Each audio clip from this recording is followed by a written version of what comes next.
The radiation in the ground. Where did we leave off with this? We left off. We finished the game. Yeah, we completed the plot of the game. We finished the plot, but I think during this section, I think we need to step back and say, plot is not everything in the game. The Bethesda games are huge, right? You only go to maybe a tenth of the map over the course of following the main story. So there's tons of shit that we're not touching in the main plot. So I think it's only fair that we talk about all the other stuff and how much we like it. Mm-hmm.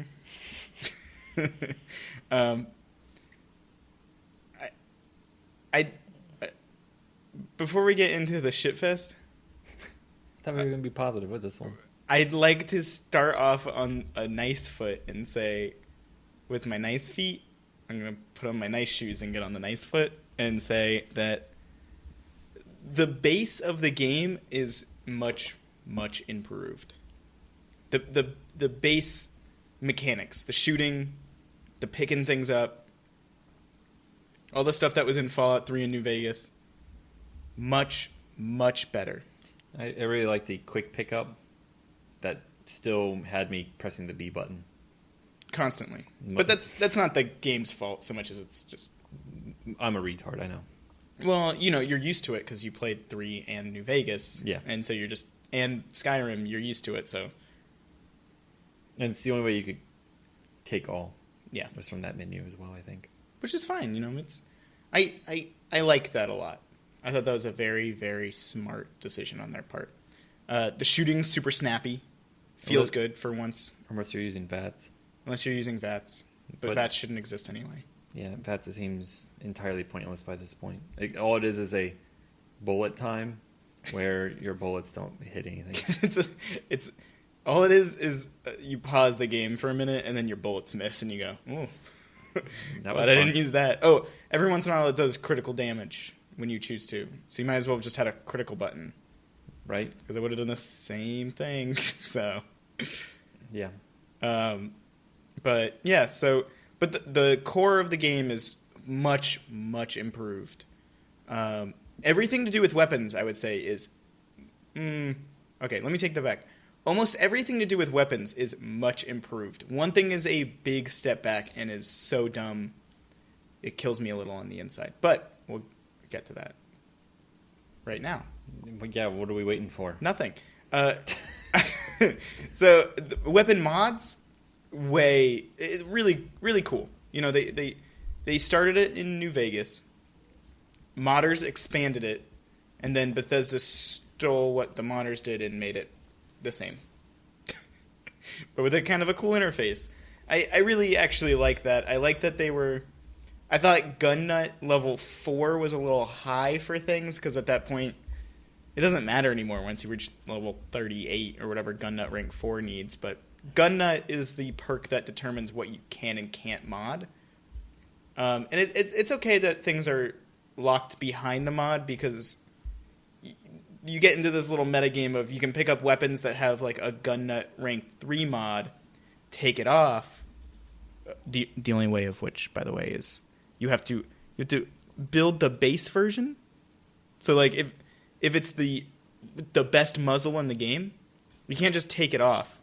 You have to take the gun. Let's say you have 2 hunting rifles, right? Yes. And you have a long ported one on one of them, and then the standard one on the other. But it's your favorite gun, and it has all this other stuff. So you just want to take the barrel and put it on the other one. You have to build the smaller barrel. You can't just take the gun apart, which makes no sense. Like, are you saying you have to have a part that replaces it? You have to have a part that replaces it, and if you don't, you have to build the part. Instead of giving me an option to say, break apart gun into mods. Yeah. Which would have been fine. You lose the gun, but you get all the mods. Yeah. That's a reasonable, thing to want, I think. So that's dumb. But other than that, working on your guns feels really good. Working on your armor does not, because it just feels like you're enchanting things, which doesn't fit in Fallout at all. What do you mean? My armor was just making it slightly stronger. It was just like weapon mods. Nothing really enchanting about it. I didn't add any There's abilities. no mods for... Oh, okay. The only things that had special things were legendary items, which are just miscellaneously random. Yeah, I take that back. I forgot. The only real armor mods are like pocketed, shadowed, which makes you harder to see. That makes sense. All that stuff makes sense. I take that back. I'm stupid. I'm stupid. I'm sorry. Yeah, that system's fine, but to be good in it, you have to up your armor perk. Yeah, which again, that's fine. I understand. I just wish there was a crafting perk, and you just did all of them instead of having 3 separate ones. Or whatever. You mean like a repair perk? You know, like a skill, like a skill you could put points into whenever you leveled. Yeah, that'd be a thing, wouldn't it? That'd be really cool. They have a bobblehead for it. Repair? Yeah, I picked it up. What does it do? Fuck if I know. I don't remember. Oh, I got it at the very beginning of the game. Good, great. They took away weapon degradation, which much needed. I'm glad they got rid of it. Well, they need. I'm not of the mind that thinks that weapon degradation in the Fallout games is bad. I do think that in this game it would have maybe been bad. I don't really know, but I do agree with their decision to take it out because they only decided to put combat in this game. So your guns would have been depleted Exactly. constantly. Like, because of the way that they've redesigned the game, it's now... there's no reason to have weapon degradation. Things will just explode in your hands. Constantly. And you'd be... And the other problem with this game is the weight. There's never enough inventory space, and they want you to pick up everything this time around. It doesn't really make sense. Like, a lot of junk should just be 0 weight because it's just junk. Like, while I find the modding stuff fun, the junk collecting is not. No. Like, oh, now I have to pay attention to everything. Like, I needed fiberglass, so I was like, all right, let me go to an army base and pick up a bunch of Abraxo cleaner. Yeah? Yeah, I don't know what Abraxo cleaner has to do with fiberglass. Maybe something, but it's boring. Who cares? I don't care if it makes sense. It's boring as hell. Yeah, so I had to do that, and I had to get fiber optics, so I needed a bunch of like microscopes or something weird. It was awful. Boring. But I guess it could be done better if I was smart. I could have tagged it. Yes, you can. And that would have helped, but I didn't care. Yeah, it's boring. I don't want to look at junk. I want to look at cool things. Well, in this world, there's too much junk. Yeah. There's just too much debris in this game. I like your segue. Yes. Why is it? What is it? 200 years after the bombs have dropped? 200. What, you don't remember that it was 200 years after the bomb dropped? We'll get to that in a minute. But why has it been 200 years and there's just trash everywhere? Just everywhere, and in places that don't need trash. Yeah, trash everywhere is fine. Trash in the cities is not fine. Trash in the cities that have mayors and people who live there. No, trash is still bad even outside. Like, why is there boxes of food just sitting places? Why hasn't that been raided? Yeah. And why hasn't it rotten and disappeared? It's been 200 years. Yeah.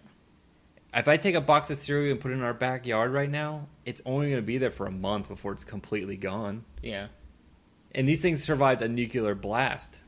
In 200 years. You know what I'm saying? Like, that's nonsense.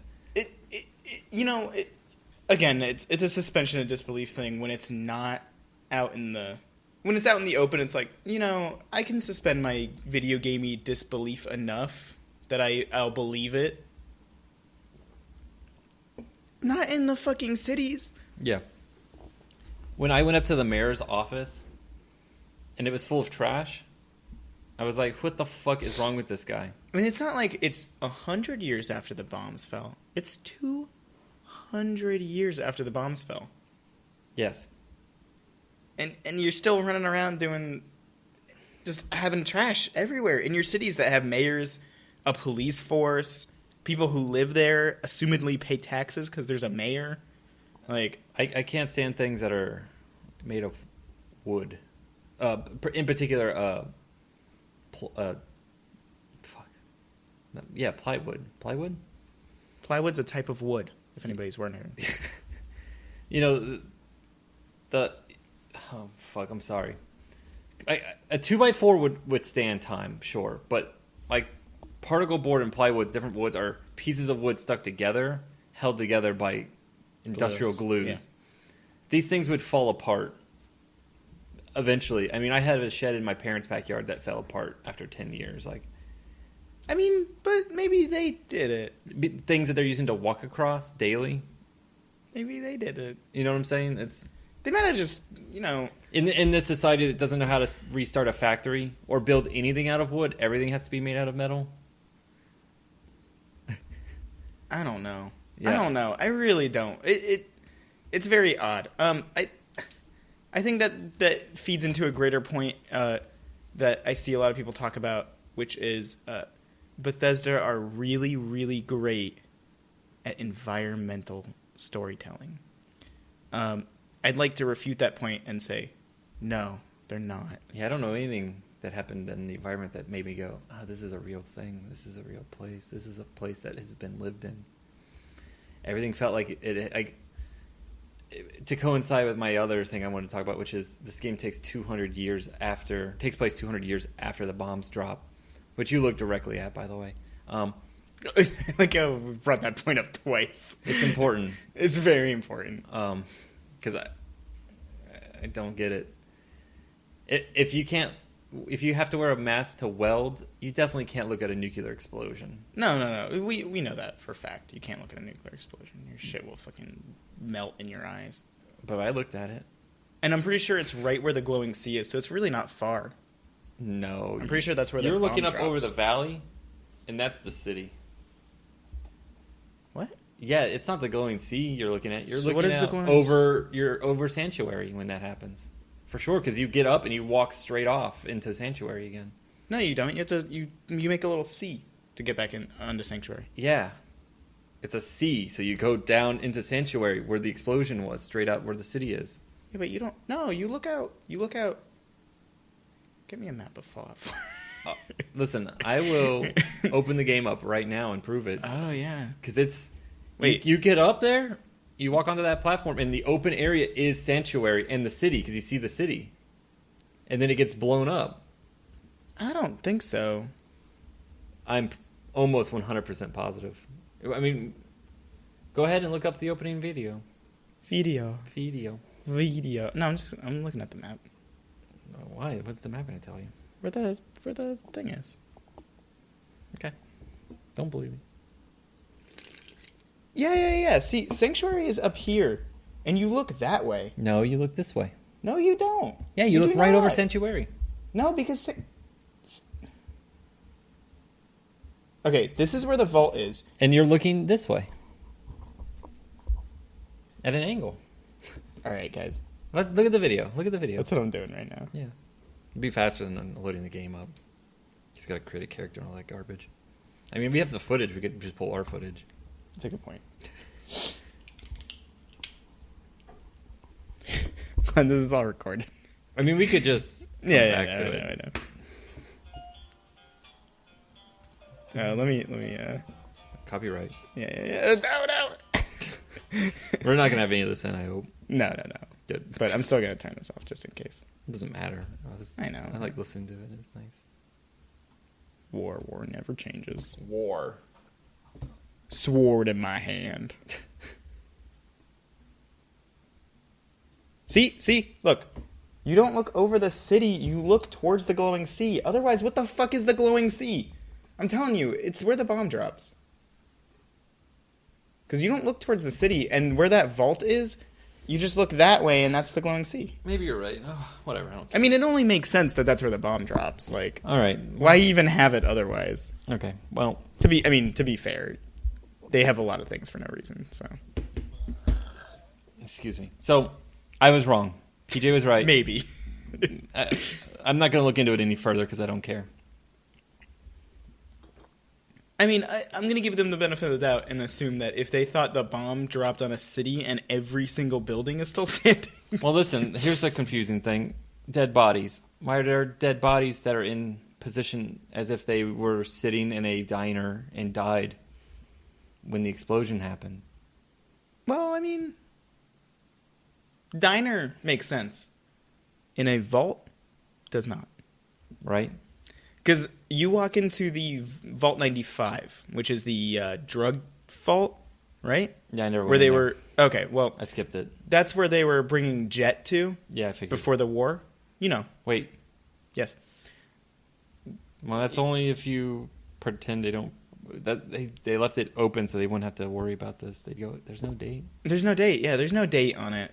But they were bringing Jet to a vault, and unless the vault had opened, I don't know what the fuck they were thinking. Anyway, so you go into Vault 95, and you go up to the overseer's office, where there was like an AA meeting type deal, and all the skeletons are in chairs like they died having an AA meeting. Yeah, how does that make sense? So, did they die of old age in the vault? And at an Did they AA just meeting? at an AA meeting? Did they die of nuclear explosion Nuclear in explosion? a vault? Like, Yeah. I don't understand. But how does a nuclear explosion happen? We keep saying Nuclear? Yeah, we keep saying it wrong. It's okay, Bush. Nuclear. I guess Nuclear. I grew up in his administration, so it's just I'm a product of that childhood. Yeah, you were born in 2004, like me. Yeah. 2006, 8. Who knows? Anyway, so how do people die in these positions that I don't know? There's just a lot of nonsense there. I saw a lot of moments where I was like, oh, that someone had purposely put these bodies like that because they spent the time fixing up all those teddy bears. The teddy bears and the monkeys kill me, but that's a whole nother story. Yeah, let's not worry about that. All right, so 200 years. All right. Well, wait. Yeah, what are we talking about? Environmental storytelling. Oh, thank you. Let's Thank you. finish that real quick. Because you brought up dead bodies and debris, so let's bring up the dead bodies that are debris. That you can't get rid of. That you can't get rid of. The railroad has their headquarters, and they're just hanging out with dead bodies in there. I'd be all right with it if they did their best to cover them up. But they don't. They just leave open caskets and bodies just laying around. Like, why? No, people don't do that. People don't live with bodies. Yeah, I don't care where you are. I feel like people would have the common decency to cover that because you don't want to see it. Like, I don't care if you grew up around violence. Like, I don't want to look at a skeleton every day. Yeah, in Sanctuary, there's a skeleton you can't remove. Yeah, I know. He's right where I need to put a sleeping bag. You can't remove him. So in your beautiful oasis that you've created, or so the ending told me that I did because I didn't do shit with it. In the beautiful oasis that you've created at Sanctuary, there's just a skeleton that'll be there until the end of time. Makes a lot of sense. The other thing with the environmental storytelling is placement of things. You mean like enemies? Yes. Yeah. That's environmental storytelling is one part level design, one part enemy placement, which is really part of level design, but let's split them up for the sake of this. So I think we mentioned in the last episode, Maybe, who knows? whenever we talked about this, it could be this episode still, we don't know. The ghoul, dealing with the ghoul problem and having to deal with like 3 super mutants and raiders in between. Well, no, I mean, New Vegas had a system where groups had places on the map. Right. The Raiders, the Strip, all these different groups, the Legion, NCR, they all have their place on the map, and it makes sense. Even like, raiders. Yeah, Raiders. The Great Khans, the Boomers, they have their own areas where they are. Yes, but this game just takes them and peppers them out across the Commonwealth. Just shakes it up and goes, here's super mutants right next to some ghouls, right next to some raiders, right next to some gunners, right next to, and it's just infinitely. Yeah. And not far apart. They're all super close. The Silver Shroud quest takes you into a building led by the gunners directly next to a building of super mutants. And it's like, did neither one of them have an issue with the other? Did they pay each other? What's going on with that? Yeah.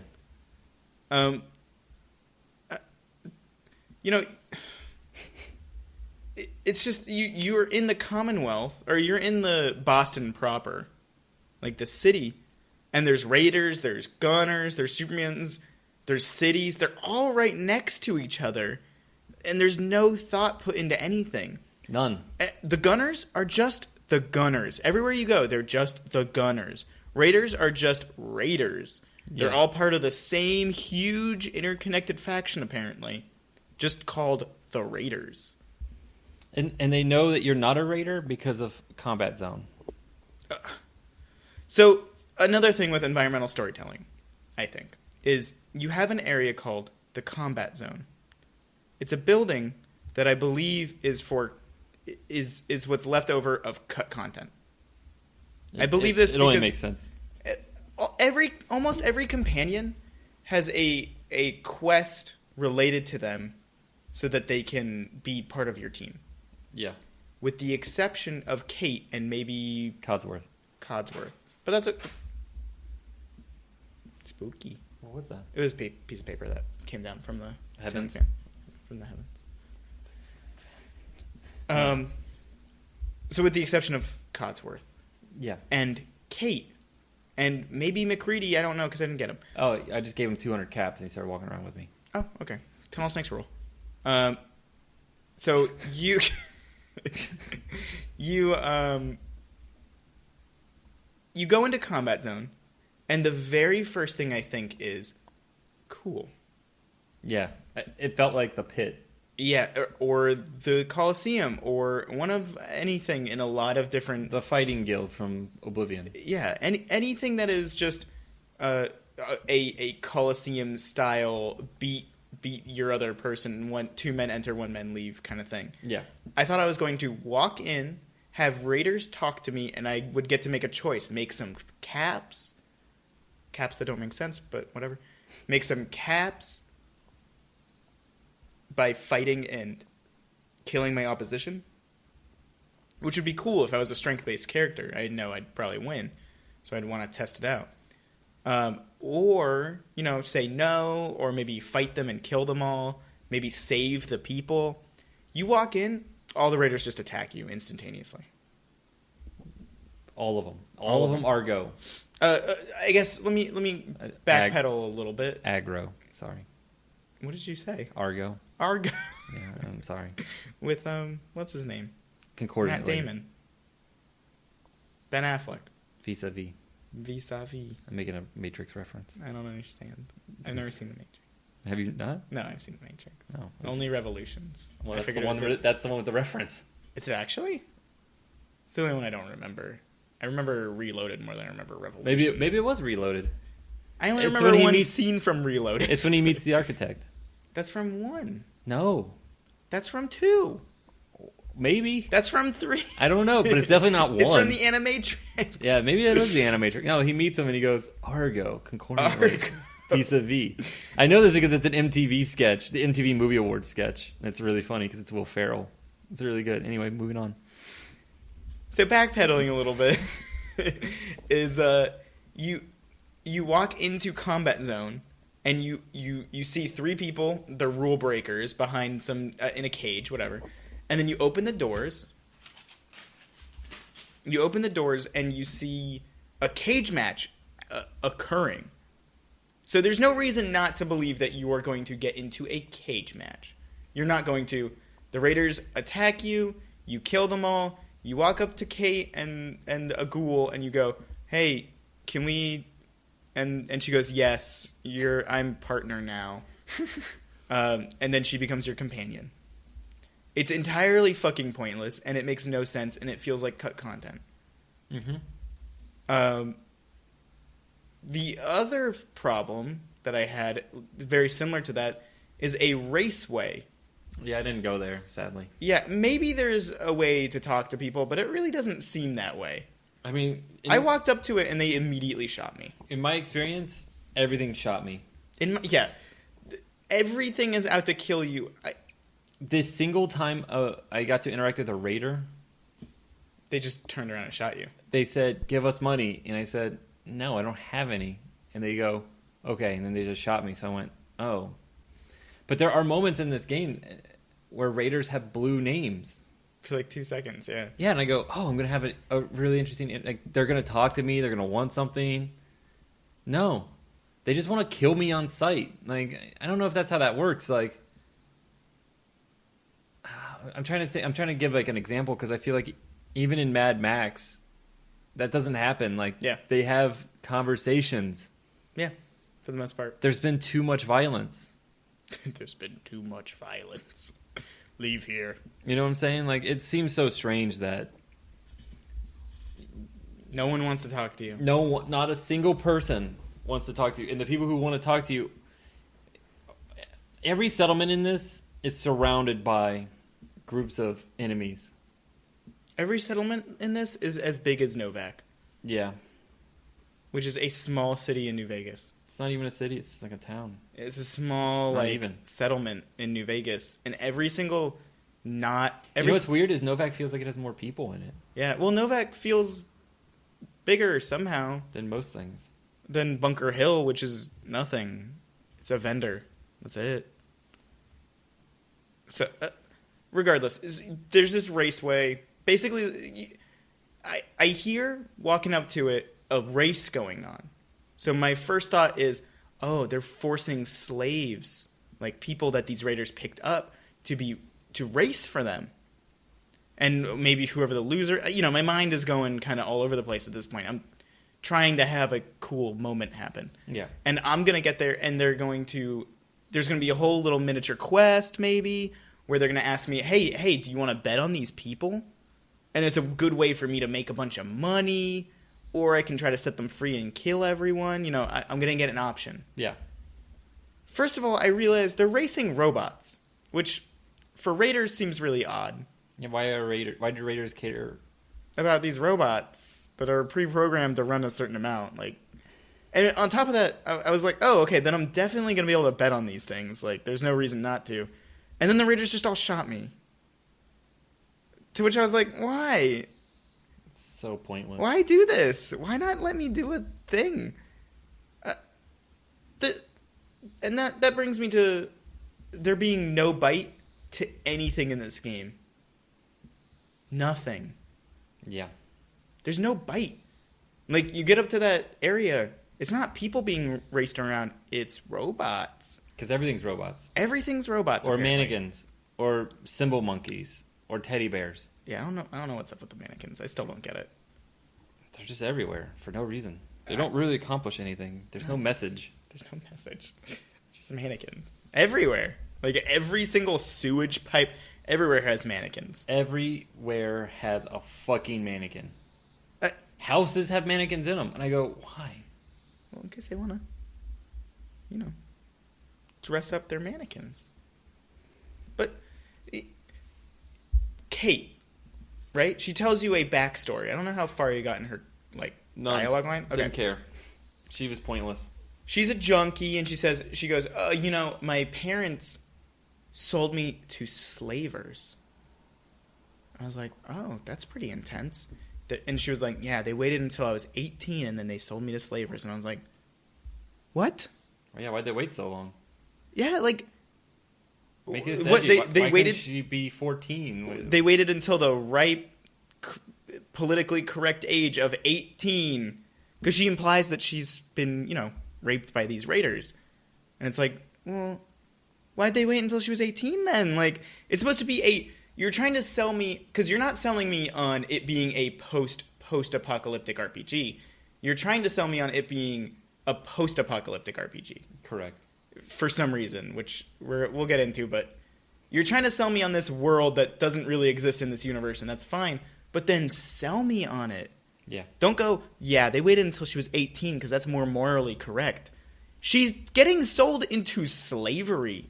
I doubt that they care that she's 18. This game doesn't really know what morals are.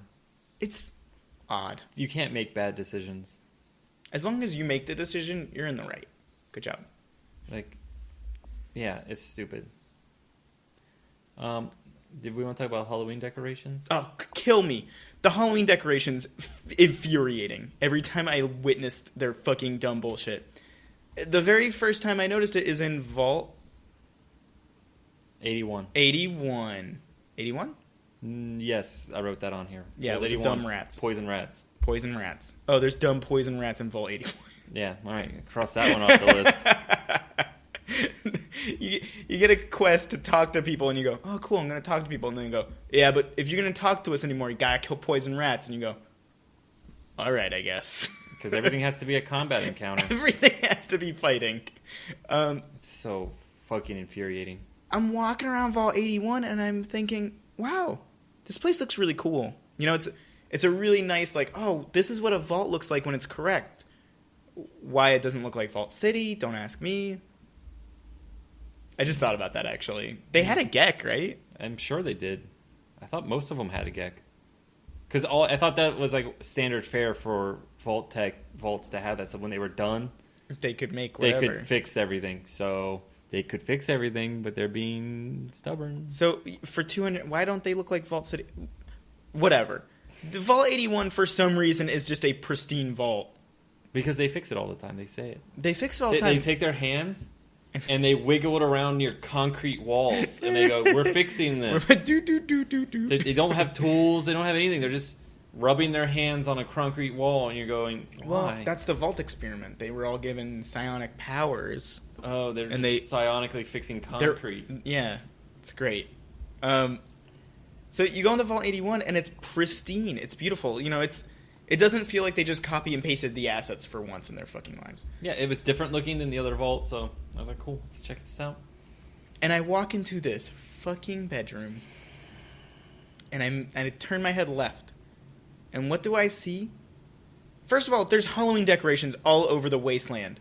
Because we have to be reminded that it happened pretty close to Halloween, I guess. The bombs dropped on October 24th, 23rd? 23rd.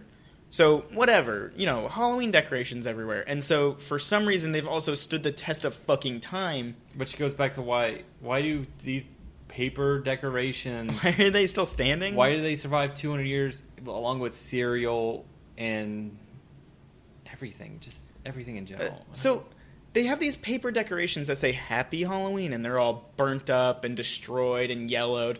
And I look in this fucking vault, and they have one of those paper decorations out that is burnt up, yellowed, like it'd been outside for the past 200 years. Why is this vault celebrating Halloween? What? It's celebrating Halloween. Or they took a thing from outside. It's also directly on top of another fucking poster. I was about to say that. It's on a poster. It's on a poster. Like they just layered the two decals together and said, "Fuck it, it looks great." It's a room you have to go in. It's a quest room. Oh, is that Aaron's room? I don't know who Aaron is. The little kid. No. Who's that? I think that's the crackhead. Oh. You follow him in there and he does jet. I think it was the jet. Oh, that pre-war drug. Yeah, the pre-war drug jet. The pre-war drug. Yeah. Okay, so Halloween decorations everywhere. No reason. Brilliant. Great game. Game of the year.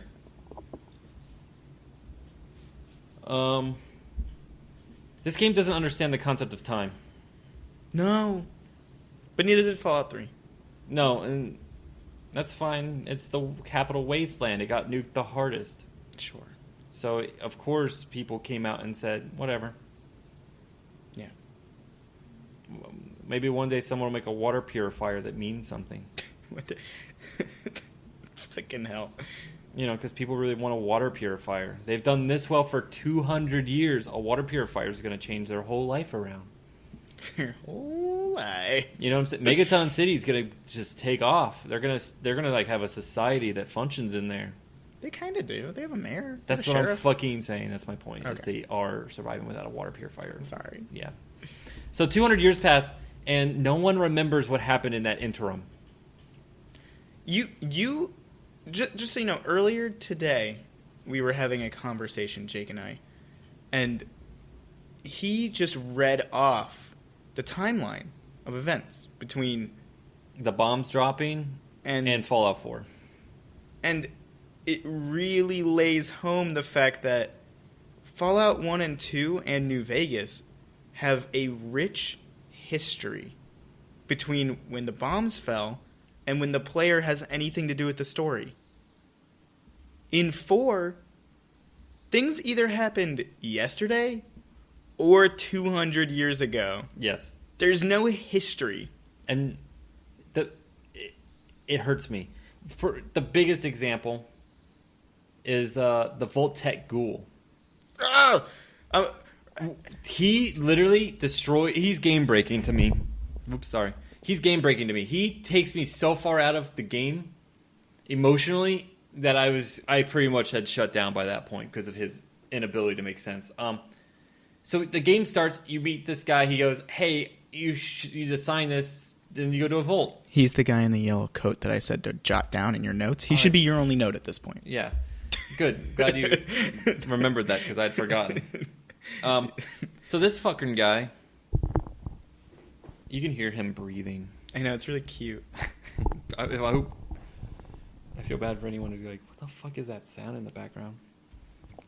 All right. So while I was playing this game, I went to the city and I had an interaction with a woman, and immediately afterwards, this man stops me in a hallway. What kind of interaction was it? I had sex with someone. Nice, dude. I passed every speech check instantly and had sex with someone. I was like, cool. That's how sex works. Again, that was another sequence that broke me because I went to a bar and the first thing I did was fuck someone, and I never went back to that bar again. So, what a great experience that was. Well, that's how sex and relationships work. You say 3 things that they go, yeah, and then you fuck them. Yeah. It's good.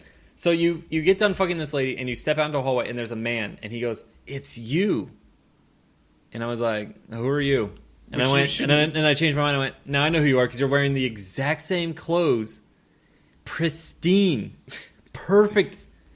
Nothing is different about your clothes. You're just a ghoul now," which makes no sense to me because how did he become a ghoul when he was at Sanctuary? No one else there became a ghoul. Well, it just depends on the person, as far as I know. All right, well, either way. So this man, guess what he's done for 200 years? Nothing. Absolutely nothing. He has done nothing for 200 years. He's just sat here in this hotel and twiddled his fucking thumbs waiting for you to show up and say, hey, just go to Sanctuary and grow something instead of nothing. You know, if you're going to have this character who knows you, knows that you were alive 200 years ago. Also, his first reaction isn't, you must be a synth, which is kind of weird considering that's kind of the whole point in this game. But whatever. You have this character who knows who your character is, knows that they're 200 years old. You would think you'd have this character kind of talk to you about the history. Hey, what's happened in 200 years? Why is everything shit like this? And he would be able to say, hey, these are some of the things. Maybe he'll give me some history. Hey, these people moved from this vault over to here, and they started a city on the baseball court, right? Like, what kind of idiots? And they call it Diamond City. Like, give me something like that. Instead, we're treated to another pointless NPC. Yeah. Who, all you do is you send him to your settlement, and he does nothing except go, thanks for giving me a job. He goes, I've really turned around. Every time you look at him, he says the exact same thing. Yeah, for 200 years, he did absolutely fucking nothing. And now, he's just so excited to pick up some potatoes. That's it. That's all he did. That's all I set him to do was pick up potatoes. It breaks my heart that they had these opportunities. And again, another ghoul. I'll go on this tangent again. There's another ghoul in the same town, because it's Ghoul Town, essentially. Good neighbor. Yeah, they were all kicked out of Diamond City. She can't tell me anything that happened unless it happened 200 years ago or today. She never talks about anything in between. She doesn't go, oh, there was a time this happened. No, it's 200 years ago or this week. It doesn't matter. Yeah. And it's like, why do people only care about 200 years ago? Yeah. There has to have been things that happened in the last 60 years. A very small example, and I didn't even know this. The Vipers from previous Fallout games, a raider group, have a backstory to them. They're from a vault, the overcrowded vault. I don't remember which vault that is. Tons of them.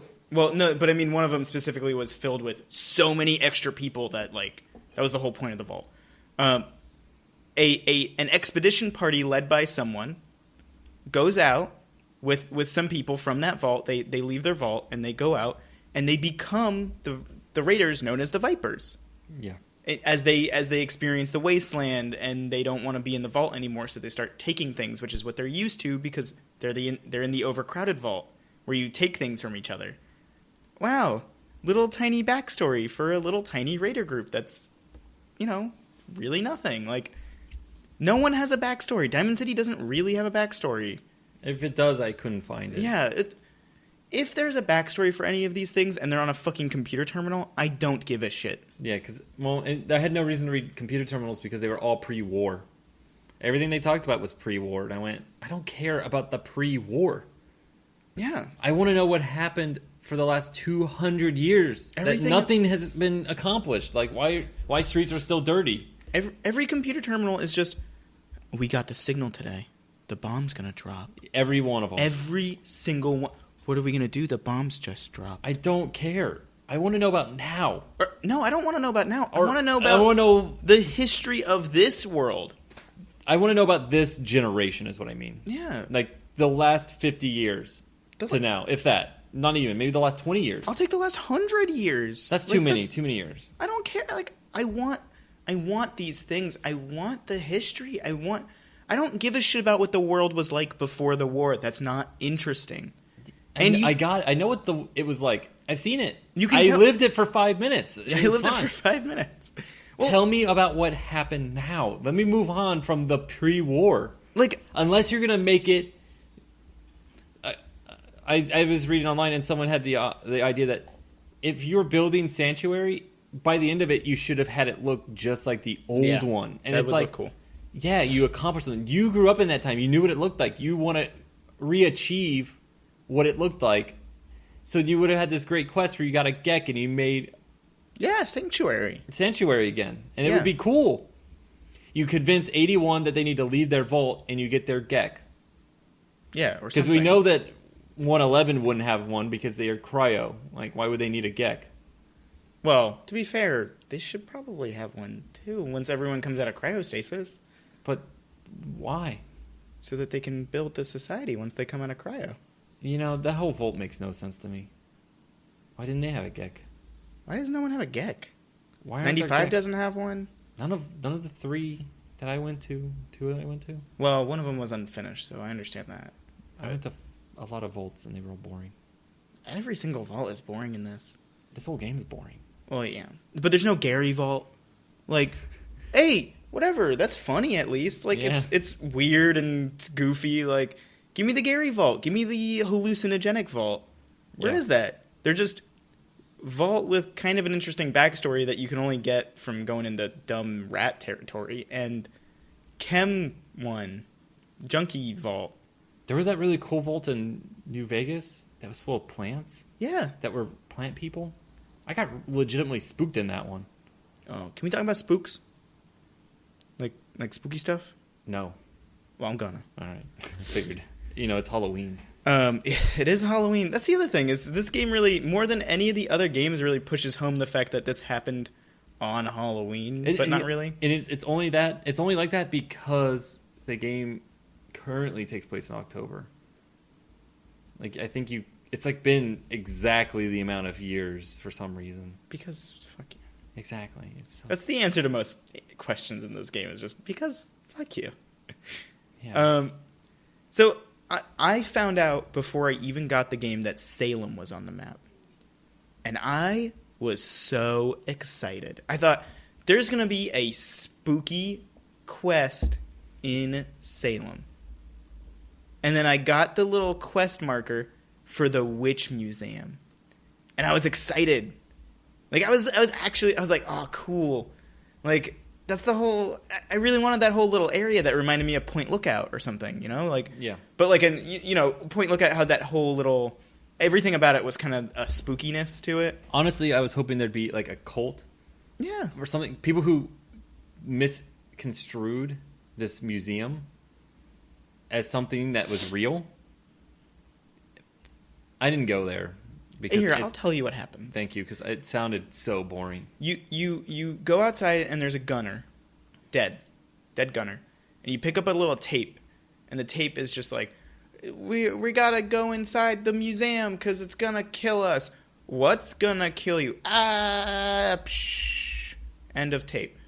I think that was pretty good. Yeah, you nailed it. You go into the basement, and you walk around, and as you walk around, things kind of like break around. Like there's something up above you in the museum proper.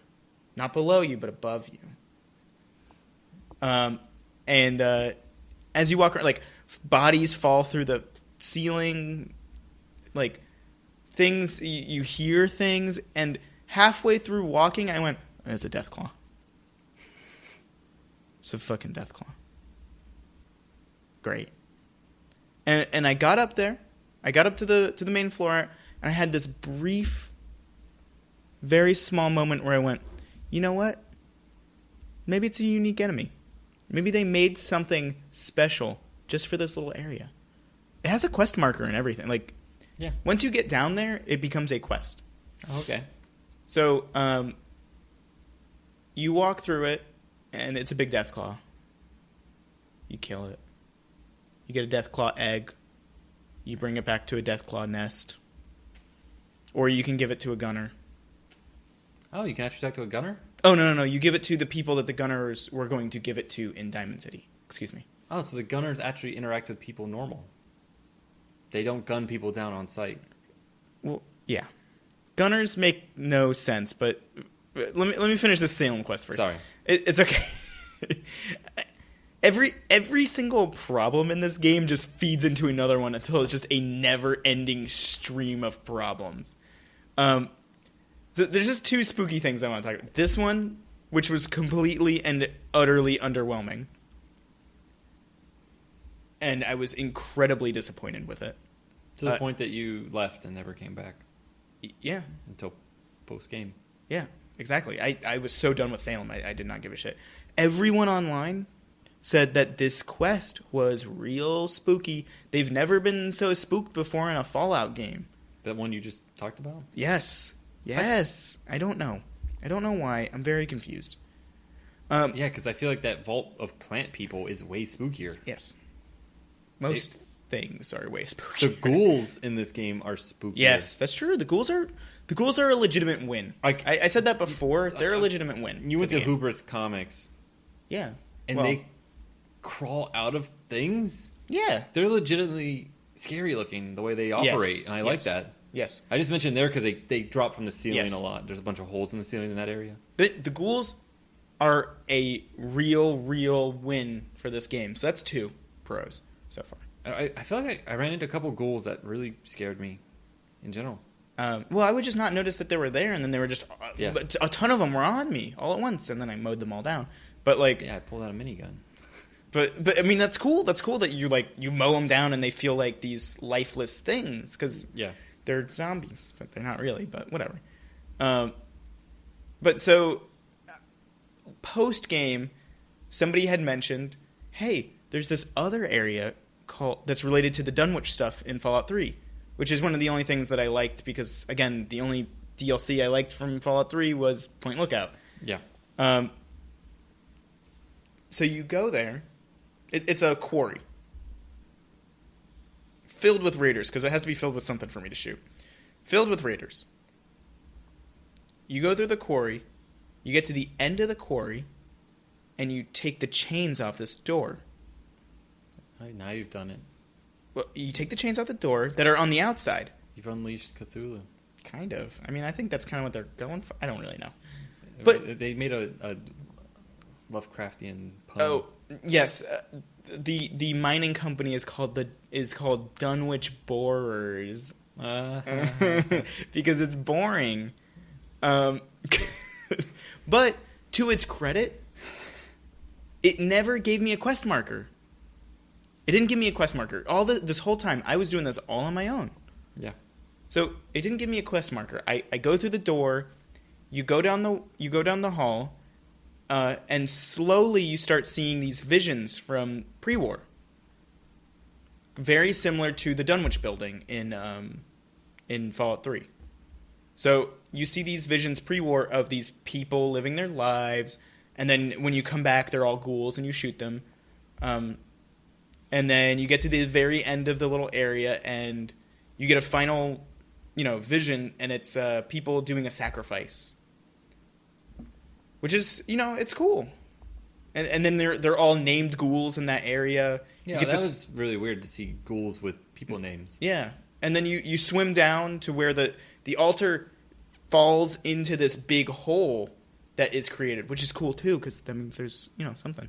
So the altar falls into this big hole, and you swim down, and it's kind of spooky even then, and you get to pick up 2 mini nukes and a sacrificial dagger. Yeah. It's cool. That's fine. A unique weapon. An actual unique weapon. Yeah, that's not just an enchanted weapon, which I don't know why they've done in this game. They've created, But, to its credit, very cool. I like that it never gave me a quest marker. It just let me go on an adventure, which is something people always say that Fallout 3 and 4, forgot what comes after 3. It's 4.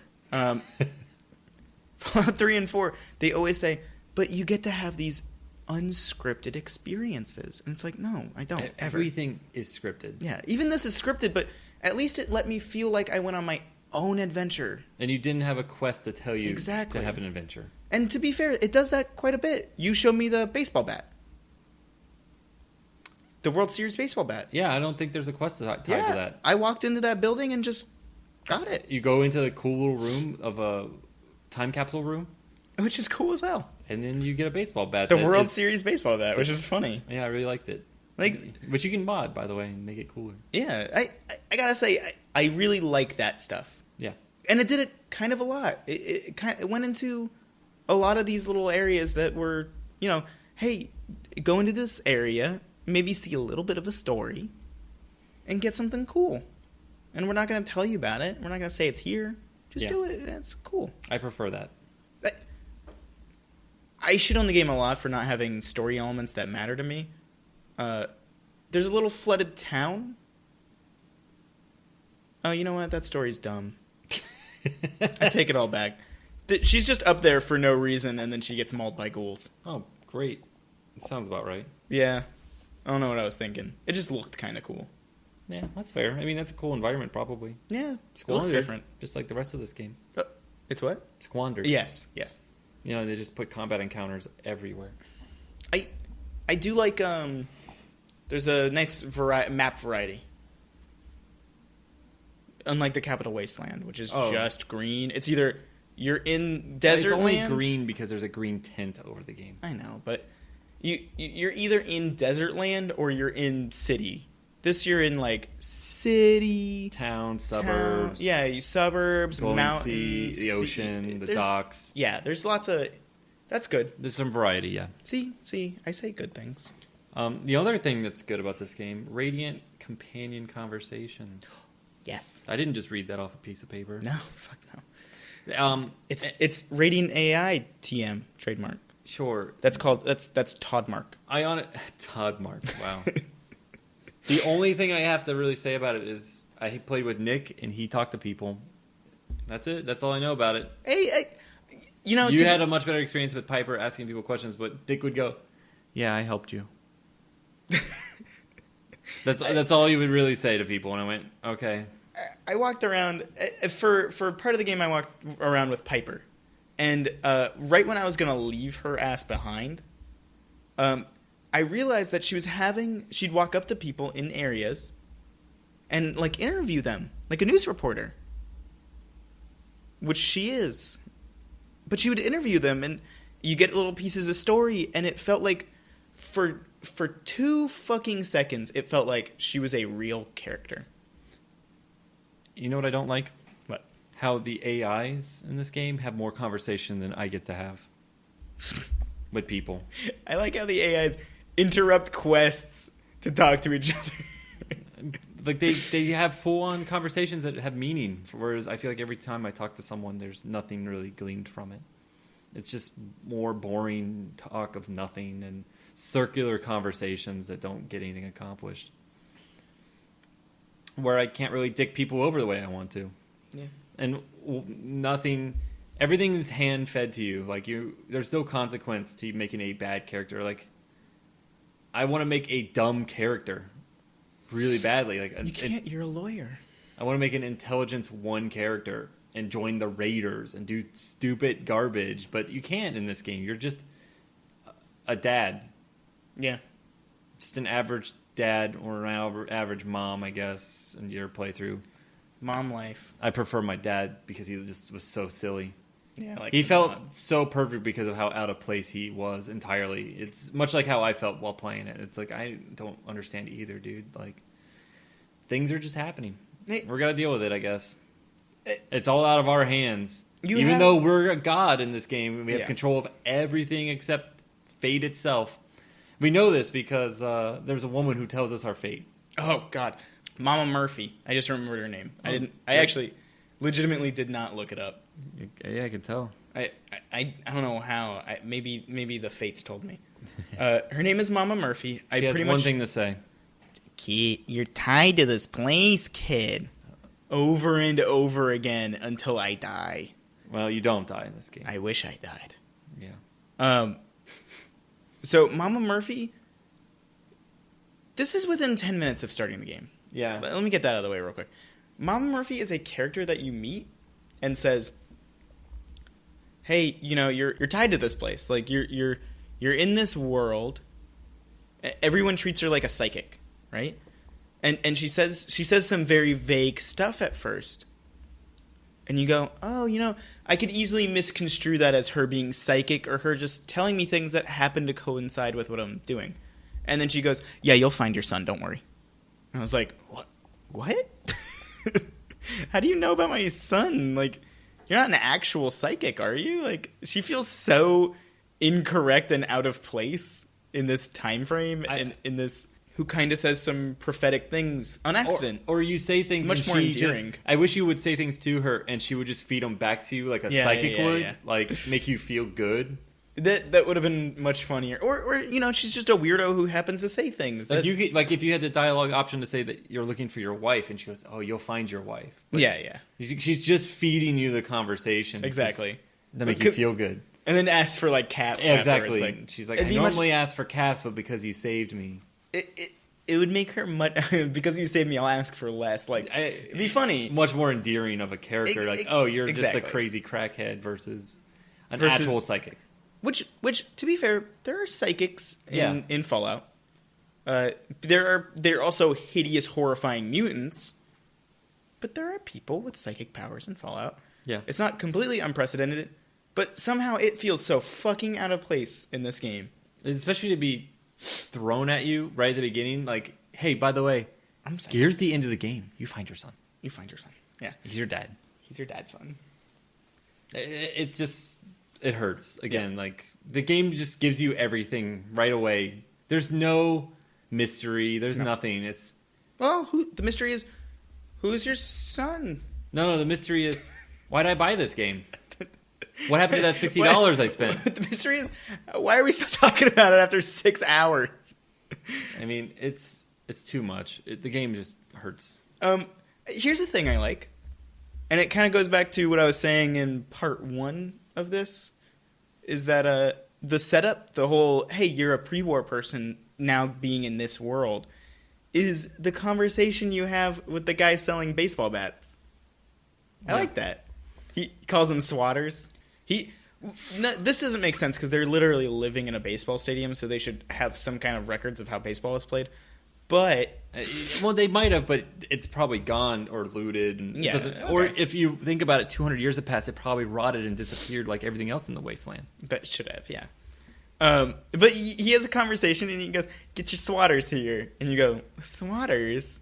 And he's like, "Yeah, it's from an old pre-war game they used to play where they beat the shit out of each other with baseball bats." Yeah. And you get to have a funny little moment where you're like, "Listen, you idiot! Like, that's not how baseball works." Or you can say, "Oh yeah, no, it's way more violent." Like, you can have some fun. It's nice to have fun in this game sometimes. Oh, real quick, Mama Murphy, for some strange reason, an essential NPC. Yeah, but you're not your dad.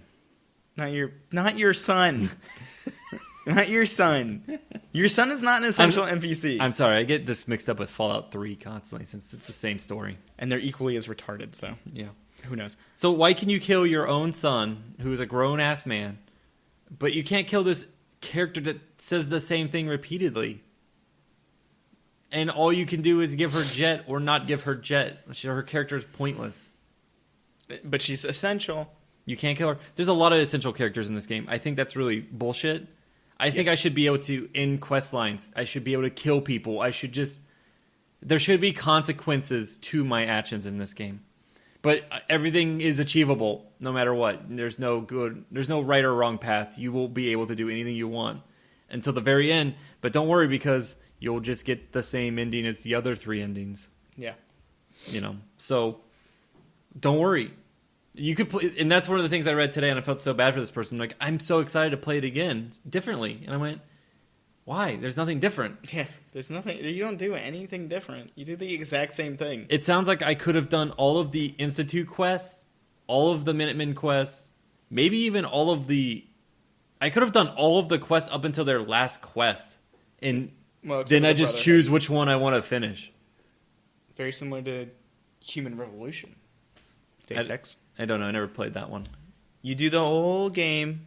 A lot of your choices are actually meaningful in that game, unlike this game. But the ending itself is determined by a button press at the very end. Perfect. You just pick a button. Also like Mass Effect 3. You just pick a button. I didn't beat that one. Neither did I. No. I got 3/4 of the way through, and I went, I'm done. I just never picked it up again.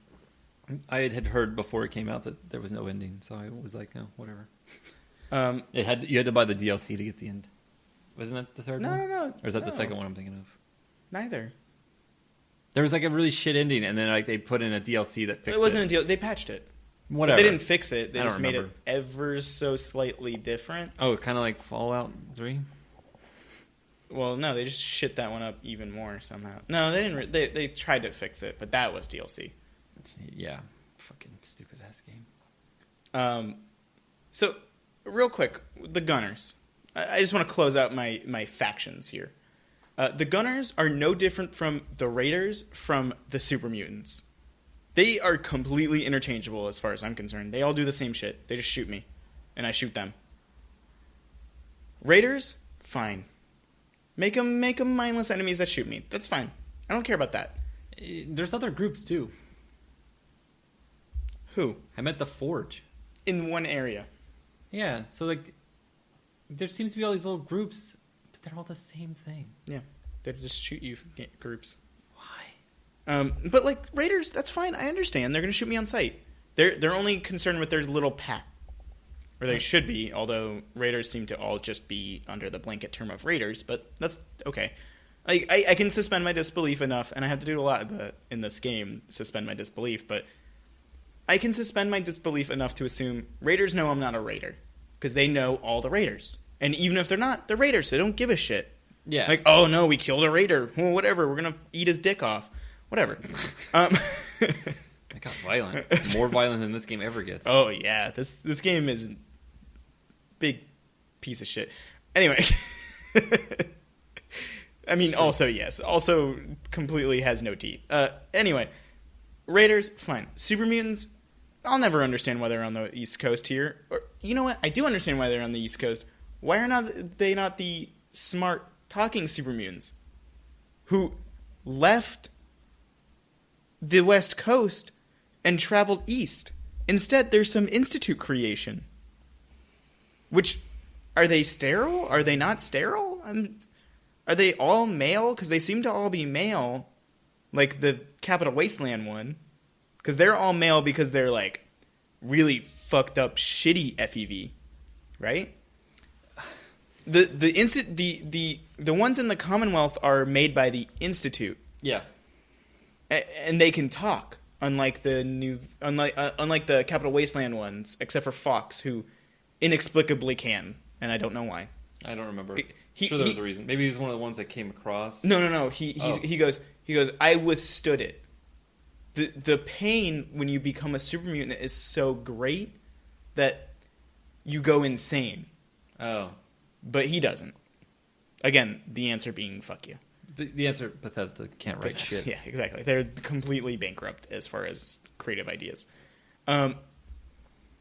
So the Institute ones are all male? I don't know where they all came from. Well, before the war, Uh-huh. I'm going to drop some knowledge on you. Okay. The FEV virus was known.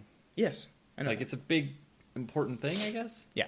And people were having this huge controversy about it. And so people do about it. So I'm sure it wasn't hard for the Institute to go, oh, yeah, let's just go and get it. Yeah, but I'm sure it's got it somewhere. there's male and female super mutants. Well, yeah. Everywhere except for the Capital Wasteland and apparently the Commonwealth. That's because they chose not to pick up pure females. Also, what? the Institute grabs you at the beginning of the game because you're grabs your son and leaves you alive because you are both pure humans. But the Master has no fucking problem finding pure humans. He finds them all over the place and turns them into super mutants and shit. Yeah. So what the fuck? Right. Anyway. How fucking perplexing is this game? Regardless, the Gunners. Yeah, please. I'm sorry. I'm sorry. The It's Gunners, my fault too. The Gunners are a mercenary group, right? They have a military-esque chain of command.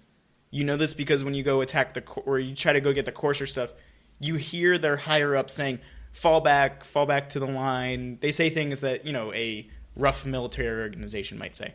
They're even in a standardized outfit. Yeah. They all have combat armor. I feel like a lot of them had things. They were all very unique to themselves. Like, you could tell there were ranks among them.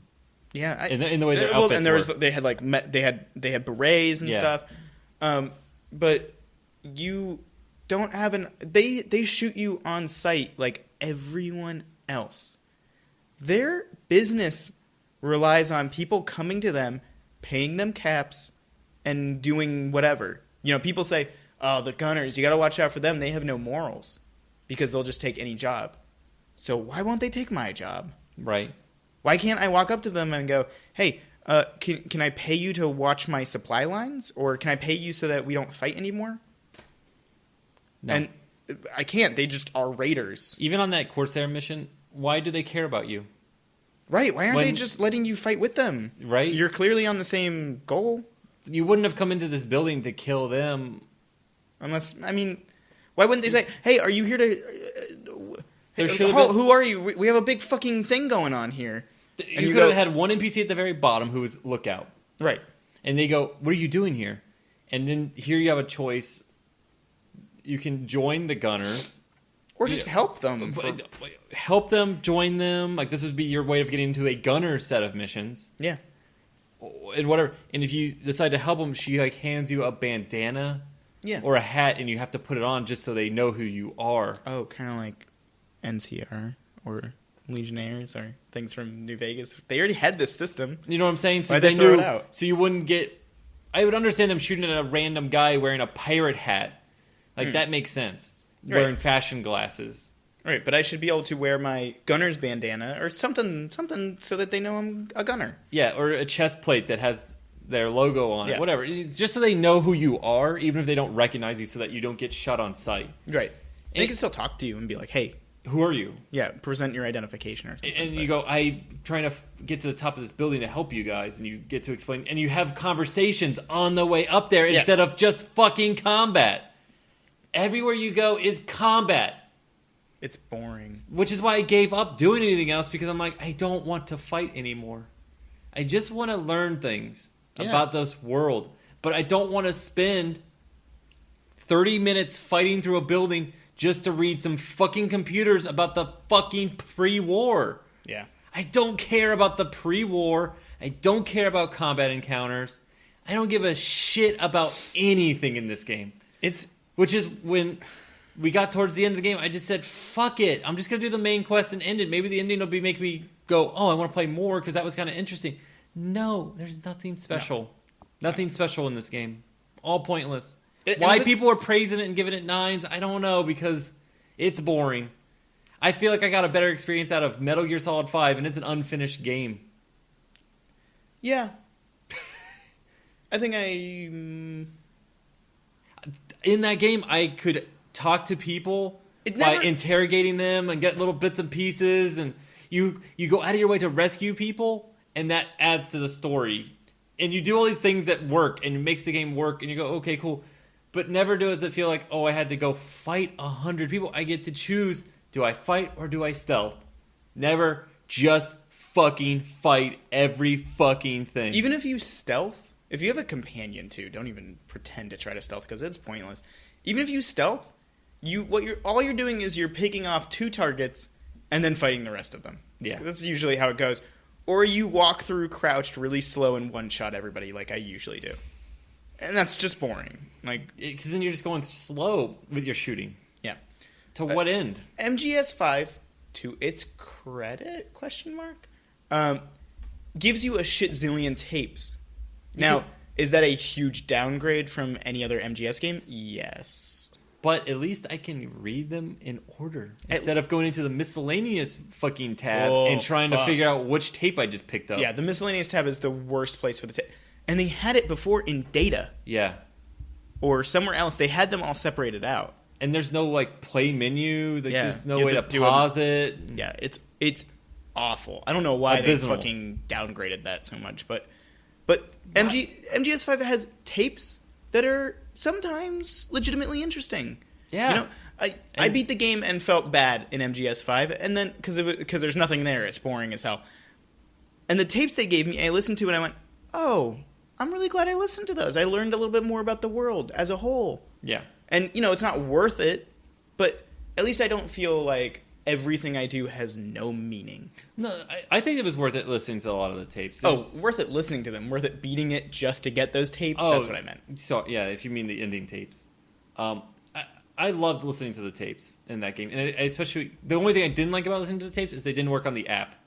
You had to have the app screen unlocked to listen to the tapes because I wanted to listen to them at work. Yeah, that was really odd. So my choice was to leave my screen unlocked for hours as I listened to these, and I said, "No, fuck it, I just won't listen to them." But other than that, I thought it was a great system, and this game is just such a huge step backwards. Like, all the steps forward have a step backwards somewhere else. Well, step backwards from where? Well, because they had a data tab, and I knew these are going to be notes and tapes. Yes. Not notes, tapes, and other random shit that I've picked up for some reason. Folders. Yeah, I don't know why? why folders are in there, but folders. And probably technical documents and all the other things you turn in. But a huge step back from which game? 3. Is it 3 that did that? And 4. Well, New Vegas, I mean. Both of them had it, but yeah. As a whole, I think it's a step forward from 3. The game. Well, I'm saying that though they stepped forward, they also stepped backwards. It's not an entirely... No. It's not one large stretch. Everything is better than in 3. Most things are the same amount of shittiness, but there are a couple things that are... I don't think the better things outweigh the shitty things. The game is near unplayable in a state that makes it fun. Okay, but those shitty things are the same as in 3. Like, the story.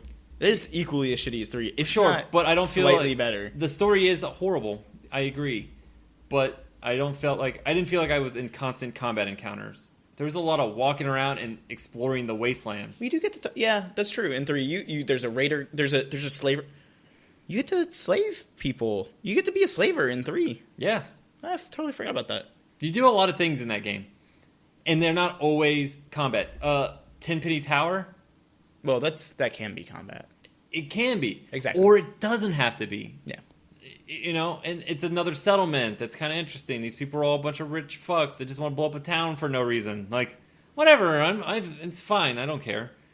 But, like, yeah, anything can become a combat encounter, but the fact that it's not a combat encounter makes it much more interesting. Yes. With the game, Fallout 3, there were moments in that game where you could potentially not have combat encounters. The vampires, I think, are not a combat encounter. I don't remember. But I don't think so. Yeah, you're right. And I don't even think there's maybe 1 or 2 ghouls on the way to them. Yeah.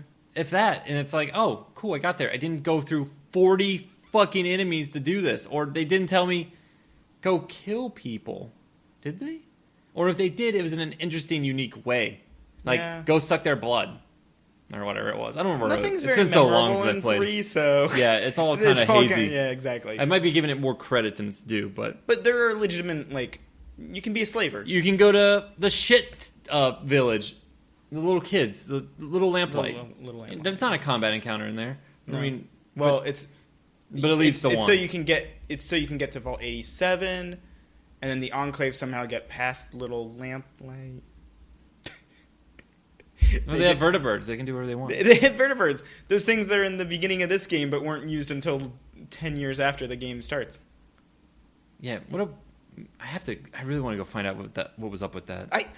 When it happened, I was like, why are there vertibirds here? And you were like, no, I think they used them. And I was like, maybe you're right. I don't really remember. Yeah, I couldn't remember, but now, now that we looked it up, we're fucking pretty sure. Very strange. And it doesn't even have Brotherhood power armor. It has War power armor in it. What do you mean? Because it's not labeled Brotherhood of Steel you power mean armor. It's labeled T6886 power armor. The War style. Well, and it doesn't have... You're talking about the vertibird that crashes on the roof. Yeah, that's what I mean. So, yeah, because I had assumed that it was a Brotherhood vertibird, which doesn't make any sense either. But no, because they're not there yet. I had assumed it was a Brotherhood vertibird, or maybe an Enclave vertibird, but then it would be XO1 armor. Exactly. So Very very confusing. I don't understand the point of that. So, yeah, I don't know what I was trying to get at. I guess I just wish this game had less combat encounters. So you think Fallout 3 is better than Fallout 4 as a whole? I would play 3 again. As much as I don't like the main story, I felt like I still got more out of 3 in exploring than I did in this game in exploring. I know that seems crazy. But I just got so bored of combat that at least I know if I go to 3, I can wander around and do stuff that's not entirely combat. Not everything's a quest in that game either. There's a lot of little side things. Like, there's a tree man. Yeah, but he's a quest. Harold. But he's not a combat encounter, is he? No, he's not. The Harold, that motherfucker. I know. He gets around. I fucking hate him. And what else? I mean, some of those DLCs aren't entirely combat-based. Like, you go through that... Oh, there's the whole getting your brain taken out. Again, Point Lookout is the best one. Yeah, that's what I'm saying. Like... Operation Anchorage is just a combat encounter. So is Mothership's Data. Fuck that. But fuck both of those. They're so boring. They're the boringest ones. So is Broken Steel. All that DLC. I don't know anything about Broken Steel, but you've told me about it, so I won't worry about it. But the Pit is a good combat encounter because it sets you up for fighting people. Yeah. Like, okay, that makes sense. And I'm doing it in a unique way because it's the Pit. You're fighting people in a pit. Yeah. It made sense. Yeah. I would accept it as a unique combat encounter versus the same one over and every building you go into, you just know you're going to scale up, kill things, leave. Okay. I think I might have changed my mind. I think you might have convinced me. I think subjectively, and that's a big thing with Fallout 4. Subjectively, it's better than Fallout 3. Sure. It might be... No. If someone takes the time to mod Fallout 3 into Fallout 4's engine, I would take the time to play it. Like that, or even 3 in New Vegas, both of those modded into Fallout 4's engine would be huge leaps and bounds better than what they are. Oh, yeah. Like the Morrowind to Oblivion to Skyrim, like those mods. Things that are out. Well, they're coming out. You see the way they look. Never, but like in Project Brazil, like I'm still interested in the mods. Vaguely. Because I'm probably not going to invest in total conversions. The total conversions. Yes, let me correct myself again. Because, I mean, I don't really need titty mods. Oh, but that's all I care about. Yeah, be glad that they came out day one. Oh, good. I mean, they were there. So, I think I've come back around. Fallout 3 has a slight lead over Fallout 4. And that pains me to no end to say, because Fallout 3 is so dumb. I can't believe somebody wrote it on paper. Well, here's the thing with Fallout 3 is it has less, which makes it more because you don't realize... Like, this game might have those things, but because it's so dense with bullshit, you can't find it. Like, your little quest to go down, like, Yeah. You had to go look that up. Yeah, I didn't know where it Someone was. had to talk about it to know about it. Versus Which is cool, three, but- where three you just kind of explore and you have a good time and you don't have Yeah. all these things. Like, I literally was like, I don't want to walk to a place because I know I'm going to go through 4 groups of fucking raiders, gunners, and super mutants. Like, I'm so tired of doing this. So we talked about 2 3D Fallout games. Which one do you think is better, New Vegas or Fallout 4? Oh, New Vegas. No questions asked. New Vegas, let me just take one moment to compare the openings of New Vegas and Fallout 4. So, New Vegas has you... Yes, I think a lot of people's big complaint with New Vegas is that you are brought along a path, which you can ignore. You can ignore it if You you can want. ignore it, nobody does, because it's hard. Yeah, which but- is fine. Yeah, that's the point of a Yeah. video game. Even if it's open world, you have the choice to leave that path. Yeah. Should you? Maybe not, but I mean, it doesn't take more than 10, 20, an hour, like an hour to go through the whole trek, and then you're in... It takes out way longer than an hour. Does it really? Yes. I was Because just I it. ignored the NCR, and I just go through, what is that, Prim? Well, I mean, if you want to walk it and not do anything, then yeah, it'd probably take you an hour. And you'll get enough experience just from exploring places. Yeah, probably. Because really all that matters is getting to Novak. Once you get to Novak, that's when the world opens up. You get to do the rocket ship, you get to do these different things. Yep. You can even go back by that point and do stuff. Yeah. You're a little bit more leveled up. But like each of these games needs a path to level up. Like, Well, it puts you on a path which you can deviate from, but it's constructed in a way that actually presents the problems in an interesting way. The first major faction, because first of all, within the first fucking, you're in a settlement of people. It's super small, but you're in a settlement of people that are farming right away. yeah. Right in the beginning of the game. There's neutral party. Neutral party. And then you go, who are a minor faction. They have Yeah. their own... Good Springs has its own little faction name. You know what's interesting about them? What? You can kill all of them. Yes, you can kill everyone in Good Springs. Because then the boomers Yeah. show up. And you can join them. Powder kegs? Powder kegs. Sorry. The boomers are the guys with the gun. Right. Yeah, the powder kegs just go. And my favorite thing to do in that game is that first guy shows up, and I just blow his fucking head off. Yeah. For some reason, it's so satisfying to know that he won't go back. Because you can let him go, where he just goes and tells them, and they come back. Which makes sense. Or you can just kill him, and then there's no consequence, because now he's dead, so they never come. Yeah. I don't know if they do, it's much later in the game or something. Some weird thing I came across. Because you're housing one of the guys. The powder keg people, they right away you get to make... They're a minor faction, so you get... Right away, you're with 2 minor factions, and you're making choices. Well, this is a good part where you get to go nice or evil. Right. Like, you get to be a good guy or bad guy right away. Like, you get to start making those decisions. Yeah, and I mean, obviously, the first one, very black or white. You're either a good guy or you are Hitler. Yeah. But they become way less like that the further you get in the game. And the first major faction you come across is the NCR, who have a very good parallel, I think, in the Minutemen. Yeah. Who... very similar visually. Obviously, the NCR is a big organization, whereas the Minutemen is one fucking person. But the Minutemen are good guys. That's it. That's their whole character. They are the good guys. The NCR basically do the same thing that the Minutemen want to do. Yeah. They are not portrayed as good guys because they're also full of bureaucracy, because they're trying to make the old world government. Yes. Which doesn't fit in this new world that's been created. So they're trying to do all this stuff, and they're viewed as kind of morally gray, because they're trying to do good things, and they're doing good things across the wasteland, but everything gets slowed down. They have these areas that they just can't control, so people just get destroyed in collateral between them and the other major faction being Caesar's Legion. Yeah.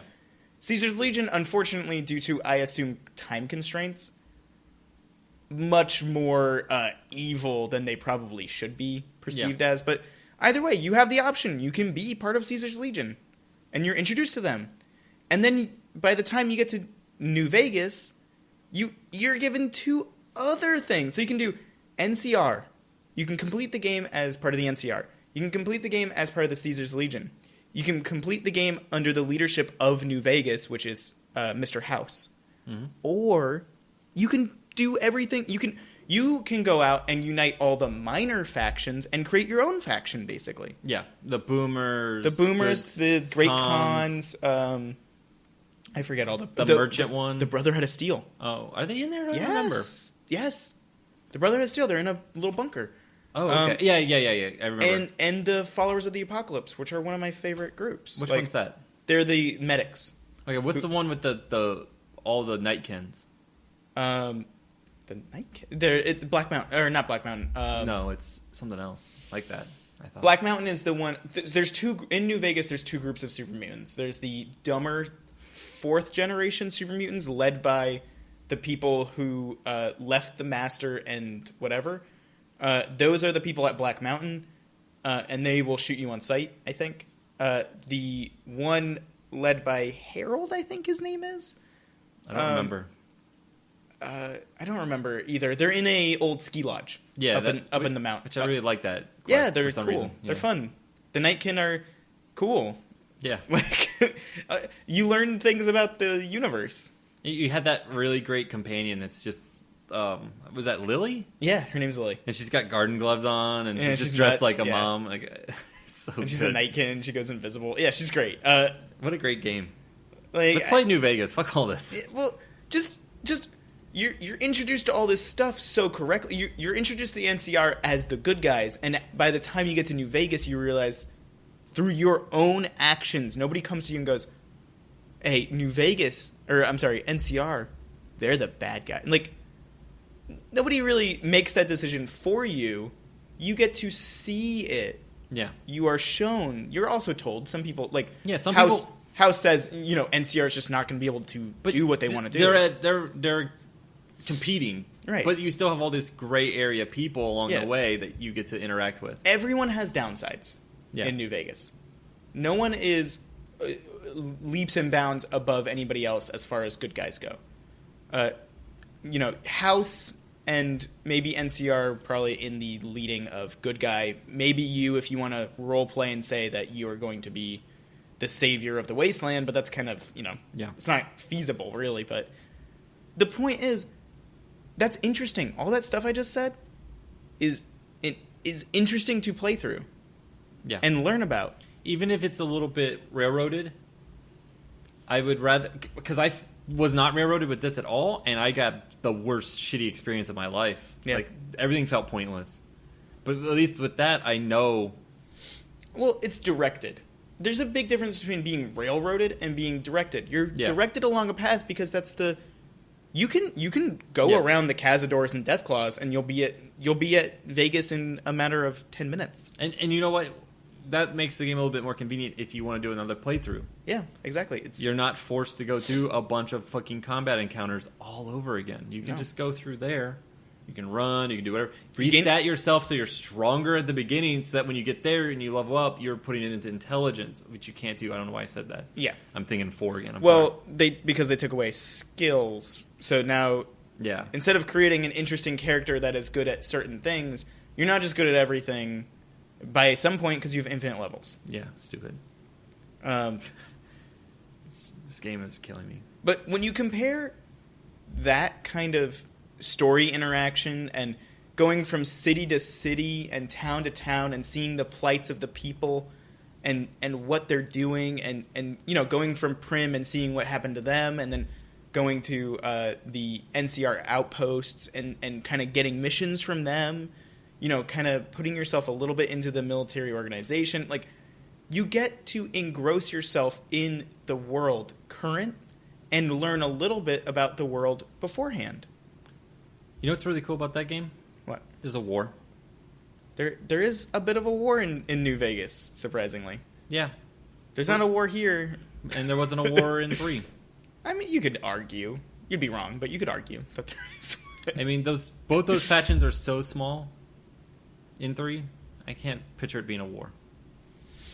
And I felt like the invasion of the Institute was Pointless. so pathetic. Like, how can you call a single invasion a war? But war never changes. War never changes. I just don't understand that phrase anymore. I don't think it, honestly, well, I guess, in the older Fallout games and a little bit in New Vegas, it actually means something. But and there's history of Yeah. wars happening. Yeah. I have no history of the Commonwealth. There's no wars in the Commonwealth. There's the Minutemen. Did they go to war? I mean, they're all wiped They out. killed each other. Like, They killed each other, basically. it's... Or raiders killed them. I don't remember, but it's dumb. I mean, are you at war with these loose groups of raiders? Is that a war to be with people that are unaffiliated with even themselves? Well, because war never changes. So, before you were at the America was at a Cold War with China. Yeah. So now you fight raiders. War never changes. War never changes. It all makes sense. It's like poetry. That rhymes.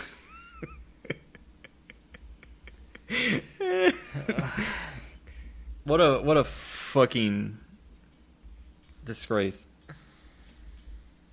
I don't understand. Tell me the timer. 137. Fucking done talking about this game. Okay. I fucking hate it. Good. Me too. I- This game's... Alright, so, in conclusion, my final thoughts. Shit. This is one of the worst games I've ever played. It's my I'm gonna expunge on that a little tiny bit or expand on it. Sure. I don't know that word anymore because this game's robbed me of all mental faculties. It's Facilities. like you have your own modified FEV in you. Yeah, and the modification is that I become stupid. And I spend $60 on a worthless game. Subjectively, it's not the worst game I've ever played. I've definitely played worse. I've played and completed worse games that I like more than this. I said this before. It does not. But you like them. Well, sometimes I don't even like them. Not every bad game that I've played do I like. Sure. But I hate this game. On a purely objective emotional level, I hate this game more than it deserves to be hated. Maybe. But it did such horrible things to my brain that I just can't handle it. Like, I think this game is... Here's the thing that bugs me with this. I just played 3 games before this. Papers, Please, Undertale, and Gone Home. And I completed them, which is something I don't do. I don't normally complete games. Again, why we've started all of this insanity on our part. So to take the time and beat this game, which normally I don't beat these games very quickly. I take time with them, but I probably could have taken my time with this game, but it lost me early, and there was nothing redeeming to it. And even when beating the game, it gave me nothing to go, oh, I should keep playing. I'm ready to uninstall it. That's how bored I am with it. I put 60 hours in. You can't tell me that I didn't try to like this game. I played it for 60 hours. I'm sure the game could be beaten in 20 if I just did main quest. Oh, yeah. And I leveled up and got enough. Like, I know that. I spent a lot of time fucking around doing stuff, and it was all boring to me. And I'm pretty good at taking on boring things and finding good things in it, like building up Mother Base and Metal Gear Solid 5. Also pointless, but I spent the time and I was interested in finding soldiers and bringing them in and doing all that Fulton bullshit. Like, I'll do it. But this game, there's nothing redeeming. It's just do it for combat. Yeah. Great. Just more combat. I think that's the problem. Is I just played games where there was no combat, and so I'm on a little bit of like not everything has to be fighting.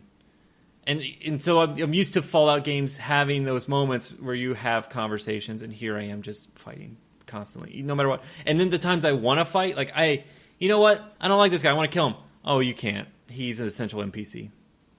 Like, You walk into Megaton and you shoot the sheriff, and now you're the sheriff. Great. You know what I'm saying? Like, where's all that kind of stuff? Where's the emergent gameplay from my actions? Why don't my actions mean anything in this game? Why am I just being force-fed the story, start to finish, in an open-world RPG where I should be able to make my own story? But I have the option of yes or no in 4. I have 4 options, and it's yes or no, mostly yes. It's 3 yes, 1 in a minute. You know, they force your hand constantly. And so I don't think this game's good. I think when I can go play a previous game in the franchise, all of the other games in the franchise, maybe, except for maybe, you know, Tactics and Brotherhood of Steel. All the canon games. Yeah, well, sure. I feel like I could make anything I want and kind of do what I want. Why is it such a huge step backwards in 2015 that I'm not allowed to make choices? I'm not allowed to make the character I want to be. Like, I want to be the slaver. I want to do these different things. Like, I want to be able to play the game again as something completely different. And even if you don't, because I hear a lot of people say things like, well, who cares? It's not like anyone wanted to be a slaver anyway. First of all, even if you don't want to be, most importantly, I don't think it's a strong argument to say, well, I wanted to, because that doesn't really mean anything. More importantly, having the choice there makes it more meaningful. If I have the option to be a slaver and I know that I will actually get things for it, yeah, choosing not to and following my laurels means so much more. It would be really interesting. It would be really interesting to have, okay, I'm going back to the slaver example, but if you could enslave people, Sanctuary becomes a slaving camp. Yeah. Like, for the purely evil playthrough. Yeah. Like, I want that. Like, actually, probably been the perfect time to do that. You know what I'm saying? You could have had slave camps where you hire the gunners to go and do things. You get to do radiant quests that mean things to you. Well, good or evil, you get to choose. What's nice is, finally, if you had a slaver camp, your radiant quest would actually mean something, because it would be, hey, we saw these settlers over in this area. It doesn't matter how many super mutants and raiders you go through. Your goal is to get these couple of settlers. Yeah. Like, then my mind can reconcile that. It would make sense. Yes. What you just said would make perfect sense. Here's a real quick example. I know I keep going back, and I'm going to try and finish this up, but the Silver Shroud quest, there is a assassination. You kill that one lady, and she has a note to go kill someone. Oh, yeah. And it's optional. I went and did it. What is it? Because I didn't do it. I was really curious. I was like, what is this? Why do I have this assassination note? Because I thought it was a note coming from the assassin, so I could, or like the hiring person. No, you just go kill that person. And she's sitting in a place, and you can see her as soon as you walk in, so I shot her in the head, and I walked out.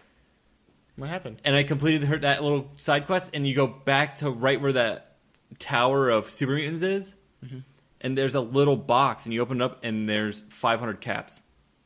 Hey, that's cool, kind of. And there's no consequence to doing it, except if you have a partner with you, they don't like it. Well, that's in my mind, that's fine. I could have dropped her, and so the whole thing, I could have been slightly evil during this quest where I have to be good. I mean, and that's fine. Like, I don't know. I took advantage of the situation, which is fine. And I did it, and then there was no consequence to my playthrough of killing that lady. I still went and killed the mafia boss in the end. Like, why? Yeah. It's very strange that I can be slightly evil sometimes. Every so often, it's like somebody else was given the reins to make these quests. Yeah. Who has some kind of idea of what they're doing. Or they had all these things, but then over time, Todd took them out. Well, sure, Todd took them out, or they just said, we have to finish the game. Started ripping hard drives out. They just took out a lot of the choice stuff because there wasn't time to flesh it all out. Again, Combat Zone. Yeah. Like how I give Caesar's Legion the benefit of the doubt and say, hey, they probably aren't supposed to be this evil. Like, in the grand scheme of, hey, is New Vegas an important game? I give Caesar's Legion the benefit of the doubt and say, hey, they probably didn't have enough time to work on this other faction while Bethesda sat there and didn't give them any of the correct QA testing. They had to do it all themselves. Like, they had to shit out this game as quickly as humanly possible. Like, I'll give them the benefit of the doubt and say they couldn't work out that final faction and make them more interesting. Yeah. And that's fine, because they have so much other stuff going for them. I don't care. Combat Zone, I give the benefit of the doubt that they had something there that would have been cool. Yeah. And it's not. Same thing with the Raceway, I think. And same thing with the Raceway. And maybe there's a quest there, but either way, don't shoot me directly on sight when you're just racing robots. Like, give me a shot at doing this. Well, because why aren't they just killing each other? Like, why anything? But I give it the benefit of the doubt, but at the same time, you're making this game for how long? 8 years, you said? Although they said they were porting Skyrim to Xbox One, so probably not that long. Because some reason they had to do that. Like another great Bethesda game. Oh, God. So... where you're just a god. It makes no sense, but I don't know. Bethesda likes to give you the trailer and go, don't worry, you're going to get to do this within the first 5 minutes. Yeah. I mean, the first thing you do in Skyrim is... Kill a dragon. Kill a dragon. In Oblivion, how does it start? You're in a prison, and there's some guys, but you don't really know why, and then you get out, and you don't have to go look at an Oblivion gate for a long time. No, you have to go, like, almost right away. Do you? Kvatch is, like, the second area you go to. But you don't have to go. You don't have to, but I went into it's the your second story. You don't have to go to the Minutemen. Well, It's your second story mission. shit. What happens if I don't go to the Minutemen? You don't continue the main story because they tell you where to go. They tell you to go to Diamond City. That's what I thought. So, like... And I doubt Piper spawns there unless... I don't know. We can test it. I won't, but no, we don't can worry say about we it. will. Point is, I am a huge Hitman... Stick with me for a second. I'm a huge Hitman fan. I love the Hitman series. Blood Money is one of my favorite games of all time. Absolution was a huge, huge, huge letdown. And is incredibly shitty. I hate this game more than I hate Absolution. This game is better than Absolution. I hate it more. Those are my final thoughts. I can't explain it. It's not subjective, and I admit that. I fucking hate this game. I hate this game. Good, we hate this game. And good thing, it only took us 20 hours, I think, at this point we've been talking. Yeah. We cut out 17 hours, but we've been talking for 24 hours. We haven't eaten or slept. All we've done is talk about Fallout 4 and sustain ourselves on the hatred. Yeah. Let the hate run through you. That game's so evil and it loves it. It's so evil. Yeah, Yeah. Nothing redeeming here. No, shitty. 7 out of 10. What do you say? 7 out of 10? I'm going to give it an 8. No. 9.5. 9.5. Shit. 9.5 out of 10. It can't... Yeah, it's going to get better. They'll patch the story and make it better. Yeah. Yeah.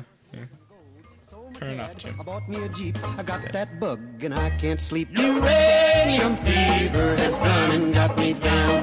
Uranium fever is spreading all around. With a Geiger counter in my hand. I'm going